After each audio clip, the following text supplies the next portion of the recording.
भिक्षावृत्ति करते हैं कि कोरोना के हर मानदंड को मानते हुए हम लोग क्लास ले रहे थे, कोचिंग खोलने की अनुमति दीजिए दीजिए दीजिए, क्योंकि जब पेट पर लात पड़ेगी तो दिक्कत होगी। नेहरू जी ने भी कहा था कि पीठ पर लात मार सकते। इतना ज़्यादा प्रभावित पढ़ाई उनका हो रहा है और ऑनलाइन ये कोई विकल्प अपने परिप्रेक्ष्य में नहीं है। खास करके जितने हिंदी भाषी स्टेट हैं, खास करके हम अपने बिहार स्टेट की बात करें, अभी भी करूंगा, किसी भी हालत में नहीं करूंगा, मर जाऊंगा लेकिन संस्था को खोल कर रहूंगा। आपको जो करना है आप कर लो, हमको जो करना होगा हम डिसाइड कर लेंगे और करेंगे। ये हम नहीं, जितने भी शिक्षण संस्था है, जितने भी टीचर हैं, ऐसे भी क्या करेंगे, कहां से पैसा लाएं, कहां से इस पूरी की आदेश को पालन करने वाले शिक्षित वर्ग है। सबसे पहला आदेश यदि कोई पालन करेगा तो शिक्षित वर्ग ही पालन करेगा, यह आपको समझना चाहिए। और शिक्षित व्यक्ति को ही नौबत आ गई है और अब तो हम लोगों के से असहनीय है। तो मैं सरकार से बस हाथ जोड़ के नम्र निवेदन करूंगा कि 12 तारीख तक का जो लॉकडाउन है उसको आप अब इसके बाद 11 तारीख का जो भी आप किए हैं इसके बाद आप एक्सटेंड ना करें और हमारे लिए एक गाइडलाइन जारी करें। हम स्टूडेंट, हम छात्र, हम स्टाफ, जितने भी लोग हैं सब आपके गाइडलाइन को मानने के लिए तैयार हैं। नमस्कार, मैं शहबाज और आप देख रहे हैं ट्रूथ इंडिया न्यूज़। जिस तरीके से कोरोना महामारी का ये दूसरा रफ्तार है और जिस तरीके से लोगों को ये परेशान कर रहा है, पूरे हिंदुस्तान में कोरोना महामारी का दूसरा रफ्तार, दूसरा वेव लोगों को बहुत ज़्यादा परेशान कर रहा है। और जिस तरीके से कोचिंग संस्थानों के लिए बिहार सरकार ने ये आदेश दिया है कि 11 अप्रैल तक उनकी संस्थान बंद रहेगी। अब कोचिंग संस्थान चलाने वालों के साथ सबसे बड़ी दिक्कत ये है कि वो कोरोना महामारी के कहर से तो जूझ ही रहे हैं, आर्थिक तौर पे भी वो बहुत ज़्यादा कमज़ोर होते जा रहे हैं। क्योंकि कोचिंग संस्थान चलाने वाले जो भी शिक्षक होते हैं, बड़ी बड़ी कोचिंग को किराया पे वो लेते हैं। छात्रों को ज़्यादा से ज़्यादा फैसिलिटी प्रदान करने के लिए एक चपरासी से लेकर के बड़े बड़े टीचर मुहैया कराते हैं छात्रों के लिए कि उनके छात्र कंपटीशन को क्रैक करेंगे। अब उनके सामने विकट परिस्थिति ये बनी हुई है कि वो पैसा कहाँ से लाएंगे, क्योंकि पिछले साल जिस तरीके से कोरोना महामारी में लॉकडाउन हुआ और कोचिंग संस्थान एक तरीके से ठप हो गई, सारे छात्र जो है अपने अपने घरों को चले गए। बहुत सारे कोचिंग संस्थान आज कर्ज में डूबे हुए हैं। हम आपको ये रिपोर्ट दिखाने की कोशिश करते हैं और कोचिंग संस्थान वालों के साथ क्या गुजर रहा है, उनकी आर्थिक स्थिति कितनी कमज़ोर हो गई है, उनका दर्द आप इस रिपोर्ट में देखिए। Sure success civil services classes में आए हुए हैं और सर से बात कर रहे हैं, सुजीत सर से। सुजीत सर हमें अपनी परेशानी बताएंगे कि क्या दिक्कत उन्हें हो रही है, क्या दिक्कत हो रही है सर। सबसे पहले तो बड़ा बड़ा धन्यवाद ट्रूथ इंडिया चैनल को कि आप मुझे इस लायक समझे कि हम अपनी बात जो है सरकार तक पहुंचा सकें। कोरोना एक सच है कि बहुत बड़ा महामारी है, बहुत बड़ा बीमारी है, बहुत बड़ा स्थिति खराब है, लेकिन क्या हमारी भूख, हमारी दर्द, ये जो इतना बड़ा साम्राज्य को स्थापित किए हुए हैं, हम कोई नेता के बेटा नहीं है, हम कोई बिजनेसमैन के बेटा नहीं है कि हम सारी स्थिति को संभाल लेंगे। हमें हर दिन सुबह 7 बजे से लेकर शाम 7 बजे तक कंटिन्यू चिल्लाना होता है। अगर आधा घंटा आप चिल्लाइएगा ना तो गला बाहर निकल के नाचना शुरू कर देगा। ईमानदारी से मेहनत करते हैं और वैसी स्थिति में जब कोई स्टूडेंट आके बोलता है सुजीत सर क्या करें, स्थिति बहुत खराब है, कर्ज लेके सुजीत सर आए हैं, दीदी की शादी नहीं हुई है, उसमें पापा फंसे हुए हैं, पापा मजदूर हैं, वैसी स्थिति में हम कम करते हैं क्या? हमारे मकान मालिक हमको छोड़ देते हैं क्या? हमारे पास में क्या आरबीआई लगा हुआ है क्या? आरबीआई की कोई पेड़ लगा के रखा हो क्या कि वहां से पैसा लाऊंगा और सारा मैनेज कर लूंगा? क्या हम नेताओं की तरह चोरी करते हैं क्या? भ्रष्टाचार करते हैं क्या? हम ईमानदारी की और खून पसीने की कमाई खाते हैं। स्टूडेंट के साथ जो समस्या है क्या बताऊं, कहां से शुरू करूं? कितनी उम्मीद लगा के आए कि चलो होली के बाद में है, पूरी तैयारी करेंगे, ईमानदारी से रहेंगे। ये जिस रूम में रहते हैं बड़ा कोशिश करते हैं कि किसी भी तरीके से सुजीत सर बस किसी तरीके से जिंदगी गुजर जाए, आराम से सिलेक्शन ले लें और पास कर जाएं, क्योंकि बिहार में है तो सरकारी नौकरी अनिवार्य है। परिवार का प्रेशर है सरकारी नौकरी, समाज का प्रेशर है सरकारी नौकरी, और खुद से भी लगता है कि एक नौकरी होना बड़ी बहुत जरूरी है। बाहर पूरी तरीके से बंद है, कहां जाएंगे? बेरोजगारी में कहां भागेंगे? 10,000 5,000 की नौकरी में क्या करेंगे? तो सरकारी नौकरी अनिवार्य है। और यहां आने के बाद में यह पता चलता है यहां तो कुछ भी नहीं है।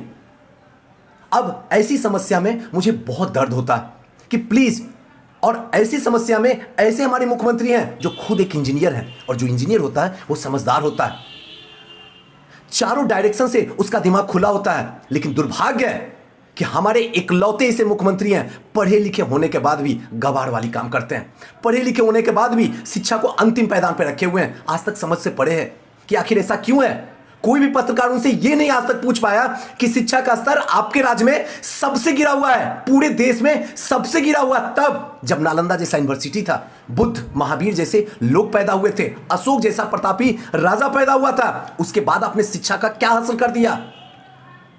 मुझे बहुत दुख होता है और यह चीज बोलना इसलिए अनिवार्य हो गया कि समय रहते हुए हम सबको जगना होगा। और मैं एक चीज ओपन बता देता हूं, चाहे कुछ भी कर लो, शिक्षण संस्था को बंद नहीं करूंगा, किसी भी हालत में नहीं करूंगा। मर जाऊंगा लेकिन संस्था को खोल कर रहूंगा। आपको जो करना है आप कर लो, हमको जो करना होगा हम डिसाइड कर लेंगे और करेंगे। ये हम नहीं, जितने भी शिक्षण संस्था है, जितने भी टीचर हैं, ऐसे भी क्या करेंगे? कहां से पैसा लाएं? कहां से इस पूरी की किराया ऊपर करूं? इतने सारे स्टाफ काम कर रहे हैं, कहां से करूं? कौन देगा? आप अगर 7-11 तारीख तक लॉकडाउन लगाए हैं तो क्या इसके लिए है आपके पास कोई सुविधा?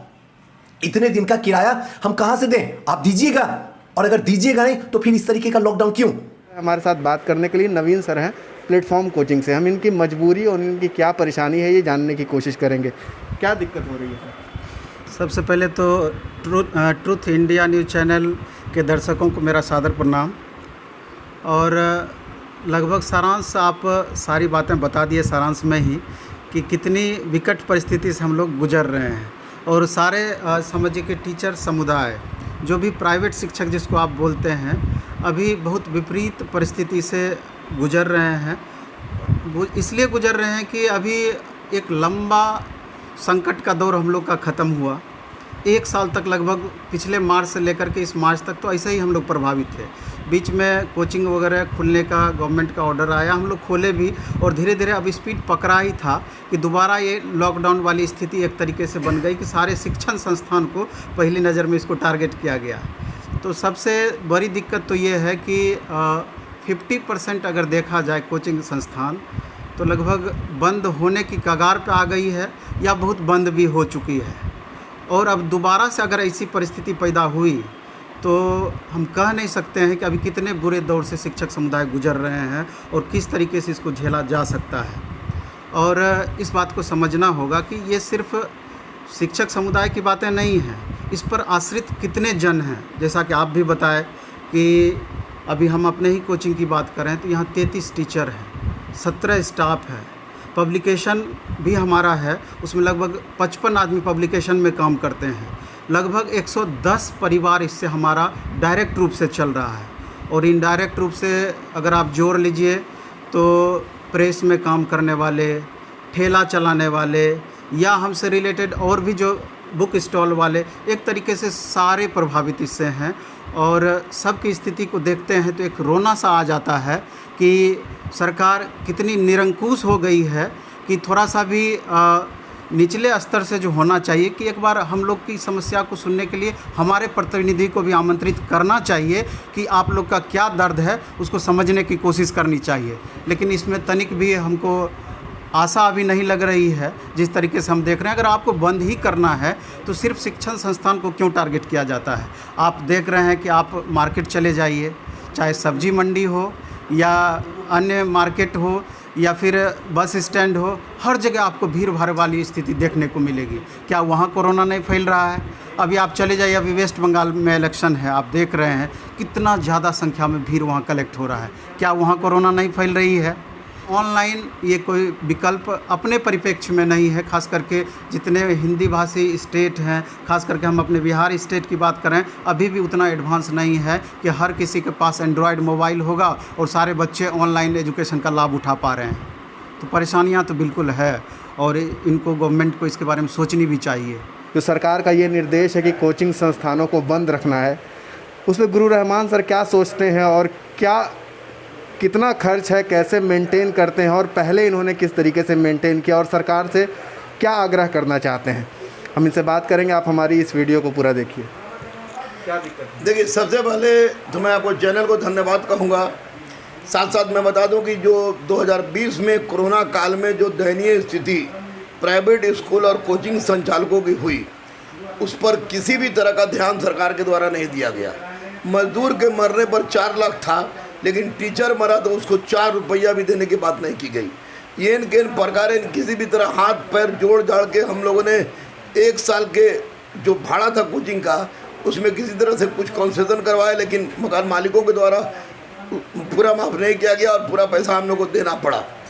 किसी भी परिस्थिति में 4 जनवरी 2021 को जब गुरुकुल खुला, संस्थान खुले और स्कूल कॉलेज कोचिंग संस्थान खोलने की अनुमति दी गई तो एक नई लहर, नई ऊर्जा, नई सोच, नई संचेतना मन में आई कि चलो अब स्थिति ठीक होगा।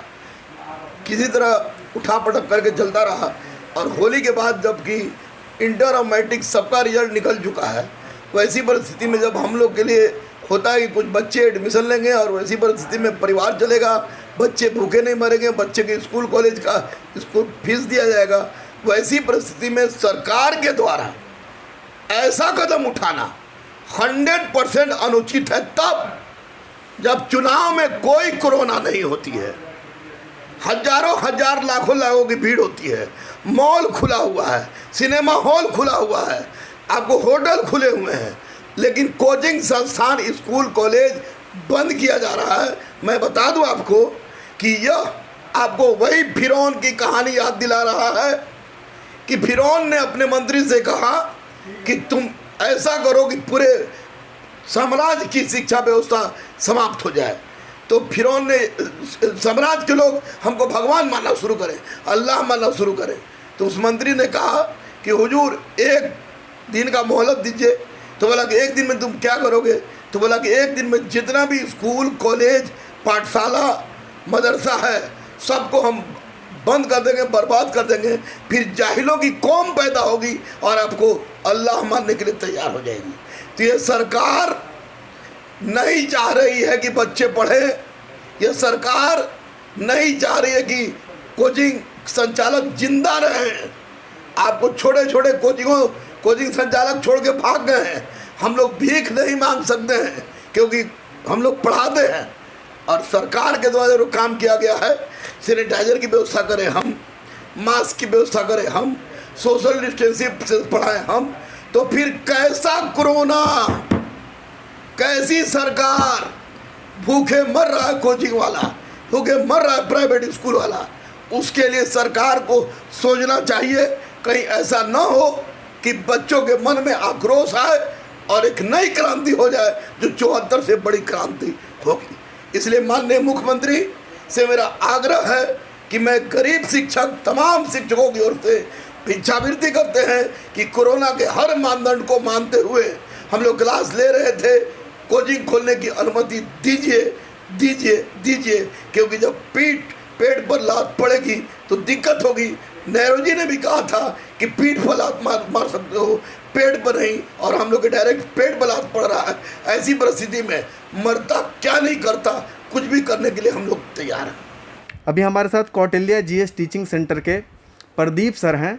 क्या इन्हें दिक्कत हुई पिछले 1 सालों में, और अब जो सरकार का ये फैसला है कि 11 तारीख तक जो है कोचिंग संस्थानों को बंद रखना है, क्या इन्हें दिक्कत है, कितनी लॉस हुई है और छात्रों को किस तरह से लॉस सहना पड़ रहा है? जो छात्र पढ़ने वाले हैं उन्हें किस तरीके से दिक्कत हो रही है, और जो कोचिंग चलाने वाले संस्थापक हैं उन्हें बहुत सारे स्टाफों का खर्चा उठाना पड़ता है। हमारे साथ ये बात करेंगे, आप सुनिए। सबसे पहले आपके चैनल को बहुत बहुत धन्यवाद जो आपने इस मुद्दे को लेकर सरकार का नज़र ध्यान आकर्षण करने का प्रयास किया। जाहिर सी बात है कि 2020 में जो कोरोना महामारी के कारण पूरा भारत ही नहीं, पूरा विश्व की अर्थव्यवस्था, पूरा विश्व का अर्थव्यवस्था जो पटरी से बेखौफ हो चुकी थी, धीरे धीरे लोग उस पटरी पर आने का प्रयास करने लगे थे। लेकिन जब 2021 आया, लोगों की नई सोच आई, नई ऊर्जा के साथ लोग काम करने का प्रयास किया। जब सरकार का यह फैसला आया कि 4 जनवरी से संस्थान खुल जाएंगे, लेकिन क्या हुआ? क्या सरकार का सभी गाइडलाइन का फॉलो करने वाला केवल कोचिंग संस्थान है, केवल स्कूल कॉलेज है? मैं सरकार से यह हाथ जोड़कर अनुरोध करना चाहता हूं कि शिक्षा के क्षेत्र में आप अपना ध्यान थोड़ा सा ऊपर करें। आपको पता होना चाहिए कि यदि साक्षर रहेगा बिहार, साक्षर रहेगा भारत, तभी इंडिया नंबर 1 पर जाएगा। तभी भारत की सोच, जो भारत की आत्मनिर्भरता है, वह इंडिया कहलाएगा। आज आपको पता होना चाहिए, मैं जीके जीएस का शिक्षक हूं, और जो 1 साल रूम रेंट से लेकर स्टाफ पेमेंट तक वो जो हुआ सो हुआ, 1 साल तक छात्रों का जो पढ़ाई हुआ, भले ही ऑनलाइन क्लास के माध्यम से कुछ लोग जुड़े रहे, लेकिन क्या करेगा ऑनलाइन क्लास? कितना लोग ऑनलाइन क्लास में पढ़ेगा? अब बहुत लोगों का शिकायत है कि आंख दर्द किया, बहुत लोगों का शिकायत है ऑनलाइन क्लास में फेस टू फेस इंटरेक्शन नहीं हो पाया, जिसके कारण वो मज़ा नहीं आया, वो एनर्जी नहीं आया। अब सरकार का नया फरमान आया है कि स्कूल कॉलेज निजी शिक्षण संस्थान को बंद कर दिया जाए। कहाँ से हो पाएगा शिक्षा का? जो बिहार की भूमि शिक्षा की भूमि के लिए जानी जाती है, वो जो बिहार की भूमि से जो ऊर्जा है, वह ऊर्जा धूमिल होता नजर आ रहा है। आज अपना बिहार शिक्षा के जगत में नीचे से 1 नंबर पे है। क्या इस तरह से हम लोग ऊपर उठ पाएंगे? तो सरकार को शिक्षा के नज़र में थोड़ा सा नज़रिया चेंज करना चाहिए। शिक्षकों के साथ कैसी परिस्थिति बन रही है और उनके साथ क्या क्या समस्याएं हैं, इस पे बात करने के लिए हमारे साथ SK झा सर हैं, वो बताएंगे हमें क्या क्या दिक्कत हो रही है। सर सिर्फ दिक्कत ही दिक्कत है। समझिए कि हम लोग सबसे शिक्षित वर्ग में आते हैं और हम लोग सरकार से यही अपील करेंगे कि हो सकता है कि कोरोना एक पेंडेमिक है और वो कहीं ना कहीं से सीरियस मैटर भी है, लेकिन सर हम लोगों के लिए गाइडलाइन जारी किया जाए, ना कि सर हम लोगों को ये आदेश दे दिया जाए कि आप बंद करके मरिए। तो अभी तो सरकार बस ये आदेश दे देती है कि आप बंद कर दीजिए, लेकिन सरकार को ये सोचना चाहिए कि कहाँ से प्राइवेट शिक्षक अपना रूम रेंट दे पाएंगे, कहाँ से प्राइवेट शिक्षक अपने कोचिंग का रेंट देंगे। जो स्टाफ उस पर डिपेंडेंट हैं, समझिए हज़ारों स्टाफ जो कोचिंग सेक्टर पे डिपेंडेंट है, सभी लोग बेरोजगार हैं। कहीं ना कहीं अब उनके सामने आत्महत्या जैसी नौबत आ गई है और अब तो हम लोगों से असहनीय है। तो मैं सरकार से बस हाथ जोड़ के नम्र निवेदन करूँगा कि 12 तारीख तक का जो लॉकडाउन है उसको आप अब इसके बाद 11 तारीख का जो भी आप किए हैं इसके बाद आप एक्सटेंड ना करें और हमारे लिए एक गाइडलाइन जारी करें। हम स्टूडेंट, हम छात्र, हम स्टाफ, जितने भी लोग हैं सब आपके गाइडलाइन को मानने के लिए तैयार हैं, लेकिन सर कहीं ना कहीं से आप शिक्षा व्यवस्था को चलने दीजिए, क्योंकि 2 साल से जो शिक्षा व्यवस्था, लगभग 2 साल होने को जा रहा है, जो शिक्षा व्यवस्था पे मार पड़ी है, ये सर कहीं ना कहीं आपको भुगतना पड़ सकता है और कहीं ना कहीं शिक्षा पर ही सर राज्य का अस्तित्व टिका हुआ है। शिक्षा समाप्त हो जाएगी तो आपका क्राइम रेट बढ़ जाएगा, कहीं ना कहीं से सारी चीज़ें जो है वो उल्टी पड़नी शुरू हो जाएगी। लोगों के पास खाने के लिए नहीं रहेगा तो खून होना शुरू हो जाएगा, मर्डर होना शुरू हो जाएगा, लोग एक दूसरे के खून के प्यासे हो जाएंगे। इसीलिए शिक्षा रूपी ज्ञान जो है वो उनके अंदर जाने दीजिए और कहीं ना कहीं से समाज जो एक अच्छे दिशा की ओर जाएगा उसके लिए आप गाइडलाइन जारी कीजिए, ना कि उसको बंद करने की कोशिश कीजिए।